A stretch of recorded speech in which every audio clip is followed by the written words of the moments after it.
So ಎಲ್ಲರೂ ತಲೆಯಲ್ಲಿ ಪ್ರಶ್ನೆ ಏನು ಓಡ್ತಾ ಇದೆ ಅಂದ್ರೆ, ಸರ್ ಕುನಾಲ್ ಪಾಂಡ್ಯನ ಆಚೆ ಗೇಮಲ್ಲಿ ಆಡ್ಸೋಣ ಸರ್, ಮನೆ ಅಂತ ಬಂದಾಗ ಸ್ವಪ್ನಿಲ್ ಆಡ್ಸೋಣ ಸರ್ ಅಂತ ಸುಮಾರು ಜನ ತಲೆಯಲ್ಲಿ ಈ ಒಂದು ಯೋಚನೆ ಬರುತ್ತೆ. ಅಥವಾ ನಾವು ನೆಕ್ಸ್ಟ್ ಕ್ವಶನ್ ಕೇಳಿ ಅಂತ ಹೇಳ್ತೀವಲ್ಲ, ಅವಾಗ ಆ ಪ್ರಶ್ನೆ ಬಂದೇ ಬರುತ್ತೆ. ಅದಕ್ಕೆ ಈಗಲೇ ಒಂದು ಉತ್ತರ ಕೊಡೋಕ್ಕೆ ಪ್ರಯತ್ನ ಪಡ್ತೀನಿ.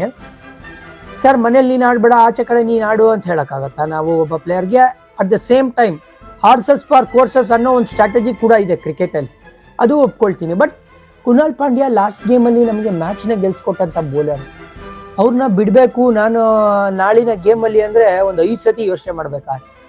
ಆಮೇಲೆ ಕುನಾಲ್ ಪಾಂಡ್ಯ ಕಂಪೇರ್ಡ್ ಟು ಸ್ವಪ್ನಿಲ್ ಸಿಂಗು ಒಂದು ಸ್ವಲ್ಪ ಯೂಸ್ಫುಲ್ ಬ್ಯಾಟ್, ಅವ್ರ ರೆಕಾರ್ಡ್ಸ್ ಕೂಡ ಅದೇ ಕತೆ ಹೇಳುತ್ತೆ. ನನಗೆ ಬ್ಯಾಟಿಂಗ್ ಡೆಪ್ತ್ನ ತೊಗೊಂಡ್ಬರ್ತಾರೆ. ಆಮೇಲೆ ನಾನು ಬ್ಯಾಟಿಂಗ್ ಆರ್ಡ್ರಲ್ಲಿ ಒಬ್ಬ ಲೆಫ್ಟ್ ಹ್ಯಾಂಡೆಡ್ ಬ್ಯಾಟ್ ಇರ್ತಾರೆ. ಇದೆಲ್ಲ ಲೆಕ್ಕಾಚಾರ ಹಾಕಿದ್ರೆ ಕುನಾಲ್ ಪಾಂಡ್ಯಗೆ ಮತ್ತೊಮ್ಮೆ ಆಡಿಸ್ತಾರೆ RCB ಮ್ಯಾನೇಜ್ಮೆಂಟ್ ನಾಳೆ ಕೂಡ, ಅದರಲ್ಲಿ ಏನೂ ಡೌಟ್ ಇಲ್ಲ.